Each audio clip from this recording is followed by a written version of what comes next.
Bonjour, c'est Normand Pinard. Ça faisait un petit bout de temps que je ne vous avais pas posté de vidéo. La vidéo aujourd'hui, ça fait un petit peu suite à quelque chose de très intéressant concernant la physique quantique. Donc, on sait que les particules qui sont subatomiques sont influencées par l'opérateur. C'est ça que les vidéos disaient. En fait, ça a été découvert à peu près en 1925. Ça tiraille encore nos physiciens. C'est très amusant. Donc, il s'agit de deux fentes. Et puis, lorsque vous tirez une particule à travers ces fentes-là, sur le tableau en arrière va se dessiner les fameux deux carrés. À condition que vous soyez présent. Parce que si vous n'êtes plus présent, ben à ce moment-là, vous n'avez pas vos deux carrés, vous avez ce qu'on appelle un pattern d'interférence. C'est-à-dire que vous avez plusieurs petites vagues. Donc, ça veut dire ceci. Lorsque l'on observe la particule de la physique quantique, lorsque nous l'observons, nous influençons le déroulement de l'expérience en laboratoire. Rien de plus scientifique, n'est-ce pas? Ça prend tout son sens au niveau de la parapsychologie. Et je vais vous dire dans quel sens que ça prend tout son sens au niveau de la parapsychologie. C'est que avant, on avait besoin d'un individu qui observe la particule dans le laboratoire.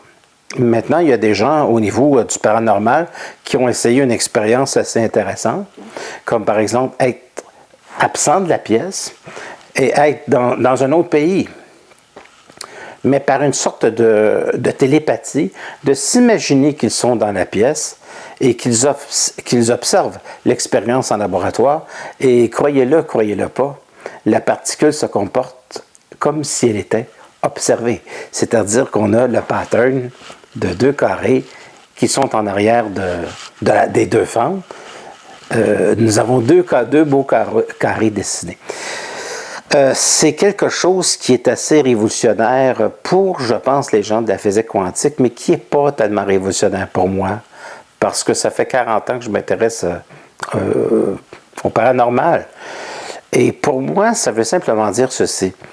Nous devrons en finir avec la matière parce que je crois que les scientifiques ne savent plus quoi faire pour la soutenir.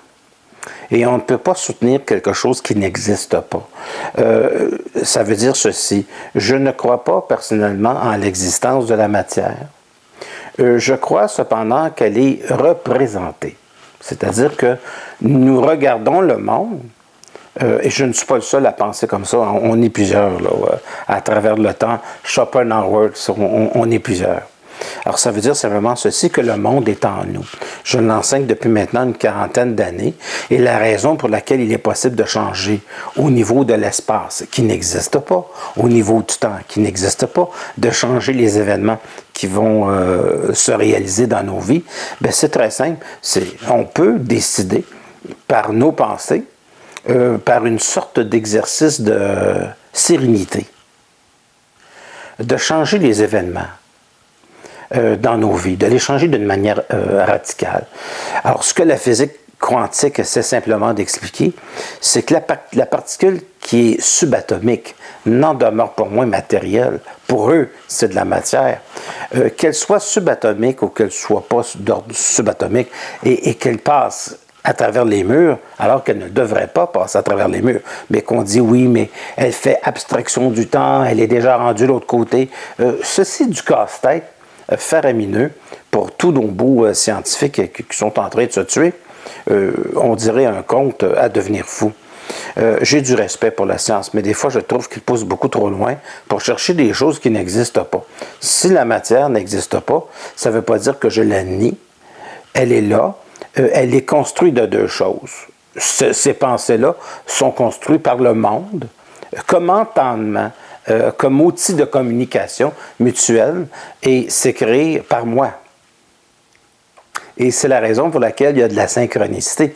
Évidemment qu'il y a de la synchronicité, comme disait Carl Gustav Jung. Il y a de la synchronicité parce que je me rencontre, mes idées, moi, dans le monde. Alors, il y a des gens qui me disent, il m'arrive des choses absolument inouïes. J'étais avec quelqu'un que je n'avais pas vu depuis 10 ans, et puis subitement, je me rends quelque part, à une autre ville, quelque part à New York, et je la rencontre là. Bien, c'est tout à fait normal, puisque New York est en soi, puisque les villes sont en nous, et puisque le monde est en nous. Donc, nous pouvons, comme ça, expliquer plusieurs phénomènes qui relèvent de la parapsychologie, et nous pouvons expliquer pourquoi, comment ça fonctionne. Mais il va falloir éliminer la matière et dire, c'est un vilain mot, et de dire que simplement nous vivons dans une sorte de hologramme, et que nous avons le pouvoir de tourner les boutons. Alors évidemment, si vous avez un rapport avec vous qui est transparent, ça va être facile pour vous de comprendre qu'est-ce que j'explique.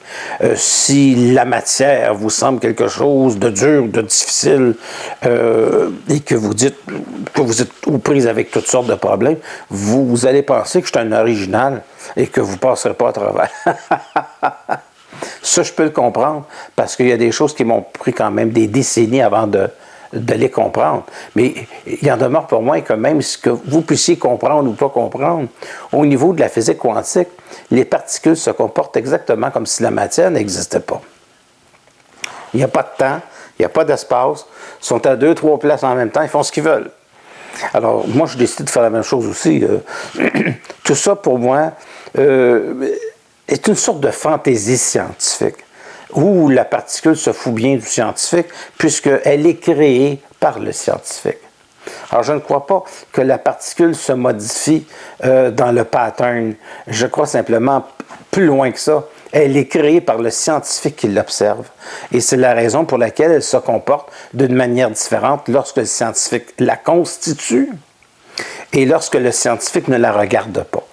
Alors, c'est les choses à retenir, c'est les choses dont je parle dans mes conférences depuis de nombreuses années, et je développe de plus en plus dans le sens de se libérer de notre mémoire personnelle et de notre mémoire du monde, pour accéder à une liberté d'être, et qui nous permet de jouir pleinement de cette vie qui contient une matière d'idées avec laquelle nous pouvons jouer. On pourrait dire ceci du monde, que c'est une sorte de pâte à modeler sur laquelle se modèlent nos pensées.